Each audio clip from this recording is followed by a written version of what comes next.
Welcome back. The Trump presidency may have transformed late-night comedy into a partisan lecture series, but that won't stop Roseanne Barr from playing a pro-Trump character and the revival of her sitcom Roseanne. In an interview on 2020, Barr said, quote, "Trump offended half of America and Hillary Clinton offended the other half, so that's great for sitcoms." She may be correct, but you'd have a hard time convincing Kathy Griffin the president is good for a comedian's career. Kathy is refusing to quit while she's behind and has offered to host the White House Correspondents Dinner if the president attends this year's event. Organizers have yet to respond because they're hoping to book someone more likable, like Kim Jong-un. Joining me now to discuss the president's effect on comedy, a man who would make a perfect host for the White House Correspondents' Dinner, comedian and legend, Dennis Miller. You're back. I'm so glad you've returned. Thanks for having me, Kennedy. I don't know if you've ever done that press corps dinner, but that is an uptight crowd. A lot of sticks up, a lot of tookuses there. That's absolutely right, especially in terms of the president. So if they hired someone like Kathy Griffin to be the MC, she would obviously go after the president. It might be entertaining and satisfying for leftist mainstream journalists, but would the president attend? I think that's one thing about Trump. I think he's, I don't know, appropriate he ran in the GOP because an elephant never forgets.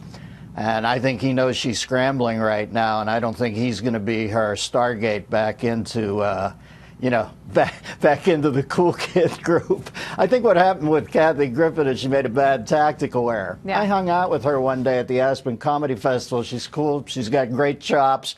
She made a bad tactical error there because, they held up too many heads on YouTube. So to hold the head up was just bad commerce, and she's scrambling now. And of course she'd want to get back in there. I think that would help her, but I'm not sure Trump's willing to help her. No, I think you're absolutely right. And it reminds me of Rosie O'Donnell dressing up to play Steve Bannon for SNL, and SNL did not ask her to play that character, oddly enough. So there's obviously a big anti-Trump mood in comedy right now. Is there any way to salvage that dinner, to make it entertaining, to put the president in the kind of light that I think is befitting a president? So the president's allowed to be self-deprecating and also allowing a comic to do what they do best. If not you, who? Well, I wouldn't do it again. I did it once with Bush 41, and I just remember it being uptight. I got out alive, but I just remember the whole crowd, not Bush, not his wife, they're pretty cool, but the whole crowd is like clutching pearls, like it's like the day Murph the Surf, the jewel thief, checked into the Fontainebleau. Everybody was checking their pearls in the lobby. Very uptight crowd, so I wouldn't do it. But I would think that Kathy's not going to end up doing it. If I was Kathy, I would remember that at some point, it seems like Roseanne has had this light bulb go off. Yes. The hoi polloi are the people who pay for tickets.